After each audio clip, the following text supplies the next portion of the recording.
MP live news में आपका स्वागत है। मैं हूं अजय सिंह सिसोदिया और मेरे साथ हैं अभी IMA award winner, Indian Idol finalist, playback singer, spiritually inclined Harish Moyal ji. तो हरीश जी, मैं आपको बीके हरीश मोयाल बोलूं या हरीश मोयाली बोलूं? अभी जो आपको ठीक लगे, दोनों सही है। अच्छा, दोनों सही है।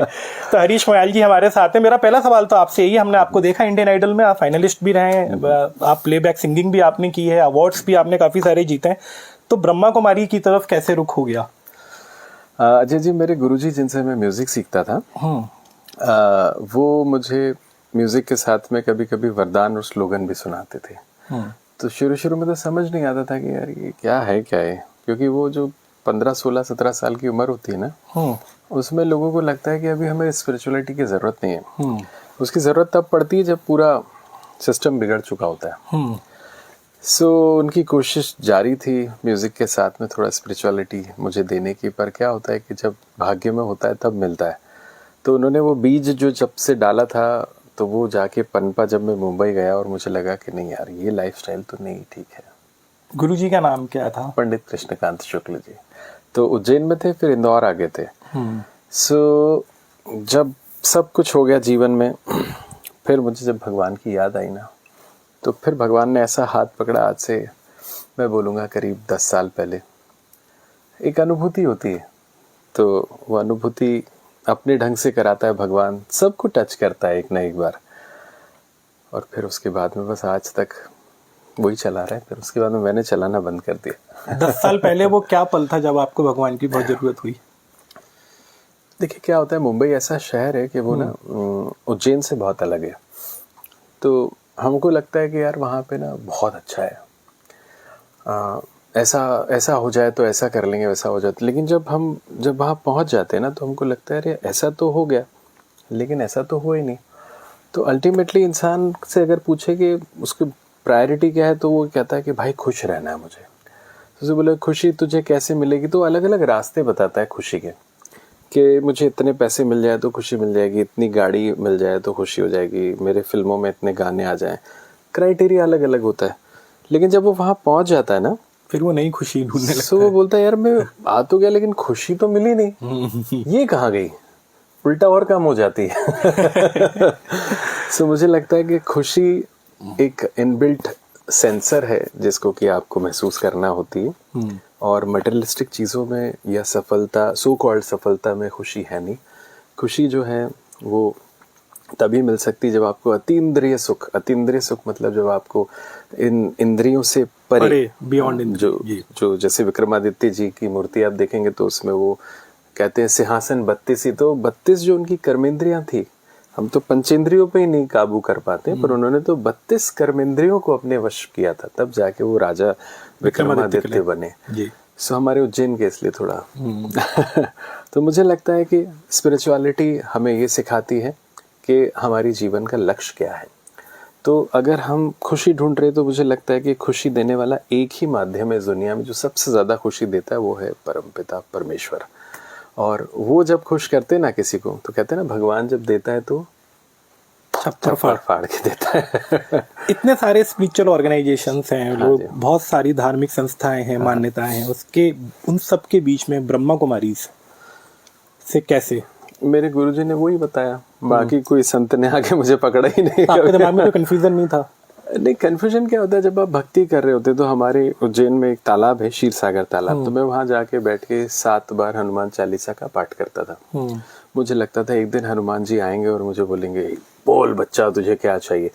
अच्छा 1% मान लीजिए हनुमान जी आ भी जाते और मैं उनसे मांगता कि हनुमान जी मेरे 10 गाने हिट करा दो, हनुमान जी बोलते तथास्तु, फिर 10 गाने हिट हो जाते, फिर आपको बैठना पड़ता, फिर हनुमान जी बोलते अभी क्या चाहिए बोल। तो ऐसे हम कभी भी नेवर एंडिंग। तो इसलिए हनुमान जी आते नहीं है, उनको जो देना होता है ना वो अपने आप दे देते हैं। और वो किसी भी नाम से बुलाओ परमात्मा को, वो सुनता है, क्योंकि भोलानाथ है ना। तो इसलिए वो हनुमान जी से बुलाओ, अल्लाह बुलाओ, ये बुलाओ, वो बुलाओ। तो ब्रह्मा कुमारीज में मुझे सबसे अच्छी बात ये लगती है कि एक तो जो हमारी दीदियां हैं, उन्होंने पूरा जीवन मैं बचपन से ना, मैं मीराबाई का कैरेक्टर देख के बड़ा फैंटेसाइज होता था। मैं यार कितनी अच्छी रही होंगी ना। उनको एक बार बचपन में बोला कि कृष्ण तुम्हारे हस्बैंड है, उसके बाद में उन्होंने, वो राणा जी ने भी शादी कर ली लेकिन उन्होंने स्वीकारा नहीं। तो देखिए भक्ति का वो चरम तो हमारे यहाँ कितनी सारी मीरा का चरित्र हमारी दीदियों के अंदर है। और मुझे बड़ा रियल लगा, क्योंकि हर जगह आप जाएं, मंदिरों में जाएं, मस्जिदों में जाएं, गुरुद्वारों में जाएं, हर जगह ना कोई बात ऐसी होती है जो कहीं ना कहीं आपको ना आहत कर देती है आजकल के परिप्रेक्ष्य। करेक्ट। अब जैसे मैं लंदन था, मैंने वहाँ पे देखा कि गुरुद्वारा में उन्होंने ना कुछ ऐसी तस्वीरें लगाई हुई है जो कोई दूसरे धर्म का इंसान देखेगा तो वो बोलेगा यार ये क्या है, हर्ट हो जाएगा। वहीं पे मंदिरों में हम जाओ तो पंडित जिस तरह से व्यवहार करते हैं, है ना, अपने महाकाल में ही चले जाओ। बचपन में तो हम सीढ़ी उतर के सीधे गर्भगृह में चले जाते थे। अब तो पैसे देके भी जाते हैं तब भी बिहेवियर ऐसा होता है जैसे पता तो नहीं। मेरा मतलब कहीं ना कहीं हर क्षेत्र में ना हमने धर्म को ना बहुत मुश्किल कर दिया है। करेक्ट। और परमात्मा हर ग्रंथ में, हर पुराण में, हर जगह ये कहता है कि मैं उस पुरुष को मिलता हूँ जो आसक्ति रहित होकर अपना कर्म करता है। सो आप भले वेद पुराण कुछ भी पढ़ लो, लेकिन अगर आप कर्म योग से भी परमेश्वर को प्राप्त कर सकते हैं। ऐसी कहानियां भी है बहुत सारी कि जिसमें वो सिर्फ एक ही कार्य कर रहा था और परमात्मा आ गए और उन्होंने बोला कि तूने कार्य शिद्दत से किया। तो ये सब कहानियां मुझे फैंटेसाइज करती थी। फिर मुझे समझ आया कि मिलेंगे भगवान, और भगवान जाने कब मिल गए वो। और अब ऐसा लगता है कि एक ही सेकंड लगता है, भगवान जी क्या करूं, इधर इधर, वो बताते हैं इधर। और वो बताते नहीं है, वो मेरी बुद्धि को प्रकाशमान कर देते हैं। मेरी बुद्धि दी है उन्होंने सोचने के लिए, मैं सन्मार्ग में प्रेरित होता हूँ। देखिए ना, अब ओम भूर्भुवः स्वः तत्सवितुर्वरेण्यं भर्गो देवस्य धीमहि धियो यो न प्रचोदयात् सब बोलते हैं। सबको मंत्र याद होता है, पर अर्थ तो किसी को नहीं पता है। उसमें कहीं पे भी गायत्री देवी जी का कोई जिक्र ही नहीं है। उसमें यह है कि हे परमात्मा, मैं तुम्हारा ध्यान करता हूँ, तुम मेरी बुद्धि को सन्मार्ग की तरफ प्रेरित करो, तुम प्रकाशमान परमात्मा हो। ये है गायत्री मंत्र का अर्थ। अगर आप गूगल में भी करेंगे तो भी निकलेगा। सो मुझे ऐसा लगा कि हमने ना धर्म को और भगवान को बहुत मुश्किल कर दिया था। उसको आसानी से मिलने का कोई रास्ता अगर मुझे कहीं मिला तो वो यहाँ मिला। इसलिए जब आप ब्रह्मा कुमारी से जुड़ रहे थे तब आपके परिवार की तरफ से कहीं कोई समस्या आ रही थी? यहाँ पे बहुत सारे लोग ऐसे जिनकी पत्नी ही उनको आने से रोक देती है कि ये लोग तो भाई बहन बना देते हैं पति पत्नी को। ये भी एक भ्रांति है समाज में। ये मैं भ्रांति दूर करना चाहता हूँ कि मेरे गुरुजी हमेशा चाहते थे कि मैं सारे नियमों का पालन करूं। लेकिन उन दिनों मेरी जो धर्म पत्नी है मीनू, तो उनसे मेरा मिलना जुलना था। और जिसको कहते हैं ना वो हीर रांझा और लैला मजनू वाला, जिसमें कोई दैहिक आकर्षण नहीं होता ना, मन का प्यार जी। तो वैसा गुरुजी को मैंने बोला, गुरुजी देखो ये हैं और आपको लगता है कि मैं इनसे विवाह कर लूं? तो उन्होंने पहली बार देखा, मुझे देखा, बोले तू इनसे शादी कर ले। उन्होंने ही बात की जाके उनके घर पे, और फिर वो उन्होंने मेरी शादी करवाई। सो तब तक भी मुझे ना धारणाएं उतनी ज्यादा नहीं थी। लेकिन फिर जब दोनों बच्चे मेरे आए ना, और जब मुझे ये एहसास हुआ कि यार एक पिता बनने के बाद में एक एज ए फादर आपका क्या रिस्पॉन्सिबल, कि बच्चे जो होते हैं ना, जब वो आते हैं ना धरती पे, तो उनके लिए फादर उनका हीरो होता है। और अगर वो फादर अगर कहीं फंसा हो ना विकारों में, तो बच्चों का बेड़ा गर्क हो जाता है, क्योंकि वो तो पापा को फॉलो करते हैं। तो मुझे लगा अब तो मेरा कर्तव्य बनता है कि मुझे अब उस रास्ते पे जाना ही है जिस रास्ते पे गुरुजी बोलते थे, क्योंकि ये तो सब पा लिया लेकिन खुशी तो मिल नहीं रही है, तो अब इधर चल के देखते हैं। तो जब वहाँ चलना शुरू किया तो फिर उन्होंने ऐसे हाथ पकड़ा। अभी भी रोज सुबह मैं उठता हूँ ऐसे हाथ पकड़ते हैं, ले जाते। कहीं भी फंसता हूँ मैं बोलता भगवान देखो आप ही बोलते हो। तो भगवान ने एक बड़ी अच्छी बात बोली कि जो दुनिया चल रही है ये रंगमंच है, ड्रामा है, एंड आप हीरो हो। तो अब हीरो विलन वाले काम करेगा ना तो फिर गड़बड़ हो जाएगी। तो everybody is a hero, you are a hero. आपने बोला कि धारणा उस वक्त नहीं थी, बट अभी तो आप सुबह बैठ के यहाँ योग कर रहे थे भोपाल में 3:30 बजे अमृत वेले। ठंड बहुत पड़ रही है। मैं हालांकि अभी माउंट आबू से आ रहा हूँ, उससे ज्यादा ठंड यहाँ है। और मुझे लगता है कि आप मुरली भी सुनते ही होंगे, बाकी सब धारणाओं का पालन भी कर ही रहे होंगे। तो इसमें कभी ब्रेक लग पाता है, क्योंकि आप बहुत सारे शोज करते भी रहते हैं? मुरली तो ऐसी चीज है, देखिए एक तो जबरदस्ती सुनने वाली सिचुएशन 10 साल तक थी मेरी। कुछ भी समझ में नहीं आता था कि कौन बोल रहा है। पहले मुझे लगता था ये जो फोटो है ना, जो सफेद बाल वाले बाबा बैठे, तो यही है बाबा, इनको ही सब बाबा बाबा बोलते रहे ना। ये बाबा को मैं क्यों मानूं यार, हमारे इतने देवी देवता हैं, ये बाबा को मैं क्यों मानूं, क्यों इनकी पूजा करूं, क्यों उनका ध्यान करूं। क्योंकि मेरा 8 दिन का कोर्स नहीं हुआ था कभी, 7 दिन का जो कोर्स होता है बेसिक, वो किया ही नहीं था किसी ने मुझे। जब भी नए लोगों को बोल देते ये ब्रह्मा बाबा है, तो वो कहते हैं उनके तो 3 सर है, ये ब्रह्मा बाबा तो वो है ही नहीं जिनको बचपन से मानते आ रहे हैं। हाँ, तो देखिए वो सब चीजें क्या है हमारे मन में, कहते हैं ना कि एक इंसान गुलाब जामुन को डिस्क्राइब कर रहा है, तो वो गुलाब जामुन जिसने खाया ही नहीं है वो कैसे डिस्क्राइब कर सकता है। तो मुझे ऐसा लगता है सबसे पहले किसी भी चीज़ के बारे में भ्रांति जो मैंने बनाई 10 साल तक चलती रही, तो कोई भी धारणा बनाने से पहले उस चीज़ को परखना चाहिए खुद से। आपको विवेक है, आपकी बुद्धि है, और उसको जाके ठीक से परखो, समझो। अगर आपके जीवन में कोई भी चीज़ कल्याण, अब जैसे सबको पता है कि शराब पीना स्वास्थ्य के लिए हानिकारक है, सिगरेट पीना शराब के लिए हानिकारक है, तंबाकू का सेवन, लेकिन जब लिखा हुआ भी नहीं पढ़ रहे आदमी तो बोला हुआ तो फिर आप समझ ही लो। तो इसलिए मुझे लगता है कि ये जो परमात्मा का कार्य है इस धरती को फिर से स्वर्ग बनाने का, वो सिर्फ परमात्मा ही कर सकता है, और हम में से कुछ ही लोग उसका हिस्सा बनेंगे। अगर कोई इंसान को ये बात नहीं समझ में आ रही है तो इसका मतलब ये है कि वो उस सतयुग की आत्मा नहीं है, वो बाद में आएगी, या तो त्रेता में आएगी या कलयुग में आएगी, कहीं तो आएगी, इतने दिन मोक्ष में रहेगी वो।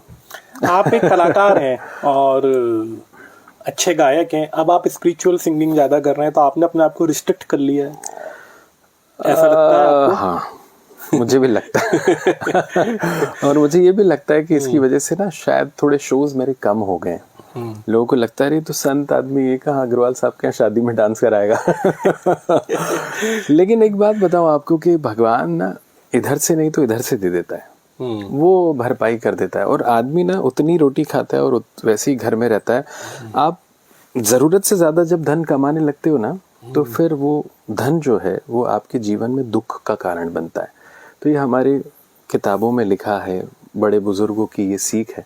तो भगवान उतना आराम से दे देता है कि दोनों बच्चे अच्छे से पल रहे हैं और कल्याण है सब ब्रह्मा कुमारी इसमें आने के बाद आप किससे सबसे ज्यादा इंस्पायर हुए? संस्था में बहुत लोगों से आपकी मुलाकात होती होगी। ये एक बड़ा मुश्किल प्रश्न आपने कर दिया। ये एक ऐसा वेई क्वेश्चन है कि मैं जिस सेंटर में जाता हूँ ना, जब वहाँ के दीदी से मिलता हूँ और मैं उनके जीवन के बारे में जब थोड़ी स्टडी करता हूँ ना, तो मुझे फिर से वही वाली बात आ जाती है कि अरे ये दीदी का भी जीवन। अभी मैं नागपुर गया था तो वहाँ दीदी थे हमारे, उन्होंने उनके जो बड़े दीदी हैं दो, उनकी स्टोरी सुनाई कि कैसे पार्टीशन के टाइम पे उनके पूरे परिवार को ख़त्म कर दिया था, और वो 2 बच्चियाँ कैसे वहाँ से भाग के आई थी, और कैसे इस पूरी जद्दोजहद में 2-3 साल बिताने के बाद वो माउंट आबू पहुँची, और वहाँ से ब्रह्मा बाबा से कनेक्शन पाके उन्होंने जब पूरा अपना जीवन समर्पित किया, और उसके बाद में उन्होंने जो जीवन जिया और इतनी बड़ी सेवा की कि आज इतने सारे लोग सुख जिसको कहते हैं असली, वो उनकी वजह से प्राप्त किया। तो ऐसी ऐसी कहानियाँ जब सुनता हूँ ना, तो मुझे लगता है कि हु एम आई, अरे 4 गाने गा के तुम इतना वो बन रहे हो जिन्होंने अपना पूरा जीवन दिया है। तो बात सिर्फ इतनी है कि जब कोई इमारत बनती है ना, तो लोगों को नींव का पत्थर नहीं दिखता है, लोगों को ऊपर का गुंबद दिखता है। तो दरअसल उसकी जो गहराई में झांक के कोई देखे तो पता चलता है कि इसको किसने बनाया, कितनी मुश्किलों से बनाया, और उनके लिए सम्मान मेरा हर बार नए नए लोगों के लिए बढ़ता जाता है। हर बार नए लोग मिलते हैं, मेरे को लगता है ये भी है, इनका जीवन ऐसा है, अच्छा, तो सीख भी मिलती है बहुत। सवाल आसान कर देता हूँ, सिंगिंग में आप किससे सबसे ज्यादा इंस्पायर हैं? फेवरेट सिंगर आपके ऑल टाइम? कहते हैं कि एक बड़ा अच्छा है कि मैं जिसे वो कहते हैं ना कि जिसे मैं खुदा समझता था वो संग निकला, मतलब तो इसलिए क्या है ना कि ज़्यादा मनुष्यों से जब हम प्रभावित होते हैं ना, तो उनकी कोई ना कोई कमी, कोई ना कोई गलती कोई सुना देता है, अरे वो उन्होंने ऐसा किया था, दिल टूट जाता है। तो 2-3 बार ऐसा हुआ, फिर मैंने सोचा अभी इंस्पायर ना मत हो किसी से भी, आप अपना कार्य करते रहो परमात्मा को याद करके। क्योंकि क्या हो गया, कुछ मैं अभी तो बोल नहीं सकता ऑन कैमरा, कई सारे ऐसे नाम थे जिनको मैं बहुत प्यार करता हूँ आज भी, लेकिन क्या होता है कि ये जो दुनिया है ना, ये कुछ ना कुछ ऐसा वायरस डाल देती है किसी के अंदर, और फिर वो ना उसकी ग्लानि करा देता है, माया का प्रहार तो हरीश भाई की हर बात में ही ज्ञान छुपा हुआ है, और बता रहे हैं कि कितने निश्चय बुद्धि हो चुके हैं। अब आप आए हमारे कार्यक्रम में और 2 लाइनें भी ना गुनगुनाएं, वो तो संभव ही नहीं है, वो तो कभी हुआ ही नहीं एमपी लाइव में। तो जो आपकी पसंद की 2 लाइनें गुनगुना दीजिए। चलिए, तो आपने इतने अच्छे अच्छे सवाल पूछे, और हमारे जो भी लोग देखने वाले, मैं तो बस आपसे यही रिक्वेस्ट करूँगा कि एक बार ये गुलाब जामुन ना चख के देखना क्योंकि कहते हैं कि ये जो रस है ना, ये जो चखता है, वो एक कहावत भी आती है हमेशा मुरलियों में कि अतीन्द्रिय सुख क्या होता है, ये कोई गोपियों से पूछे जिन्होंने कृष्ण के साथ रास रचाया, हाँ, तो उनसे पूछे कोई क्या होता है सुख।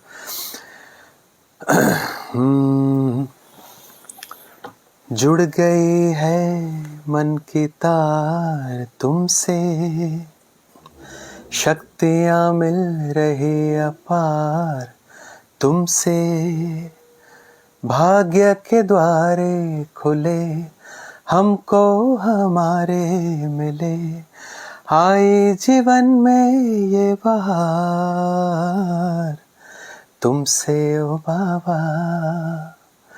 जुड़ गई है मन की तार तुमसे, दुनिया से दूर तारों के गांव तुम मुझे ले आए हो, कांटों से दूर फूलों की छाँव में मुझे बिठाए हो, किरणों की बाहों का हार तुमसे ओ बाबा। जुड़ गई है मन की तार तुमसे। ऐसा लग नहीं रहा था कि ये गीत खत्म हो। मैं भी इन्वॉल्व हो गया था और भूल गया था कि हम इंटरव्यू कर रहे हैं। तो ये थे हमारे साथ मशहूर प्लेबैक सिंगर हरीश मोयाल जी। उनकी बातों से, उनके पास बैठ के ये समझ में आ रहा है कि उन्होंने कितना अपने आप को, अपने मन को परमात्मा के प्रति समर्पित कर दिया है। और वो अपना कर्म जरूर कर रहे हैं, लेकिन अति इंद्रिय सुख जो है उसकी उन्होंने बार बार बात कही है, जो कि इंद्रियों से परे होता है। गीत बहुत अच्छा आपने गाया और लाइव भी हमने सुना ही था आपको। आज भोपाल में इनका शो था, हमने भी एक गीत बाबा के लिए समर्पित किया नव वर्ष पर, जब से तेरे ज्ञान का बाबा। और नेक्स्ट टाइम हमारी कोशिश होगी हरीश भाई कि आप हमारे लिए भी गाएं जरूर। और जो काम आप कर रहे हैं उसमें हम भी सहयोगी बन रहे हैं परमात्मा सेवा में। आपने हमसे बात करी, पहली बार आप MP लाइव न्यूज़ पर आए, आपको हरदा जाना है, फिर भी आपने समय दिया, उसके लिए मैं आपका बहुत बहुत आभारी हूँ। Thank you. तो आप देख रहे थे MP लाइव न्यूज़। बहुत जल्द मिलेंगे हम एक नई शख्सियत के साथ। Thank you so much. ओम शांति।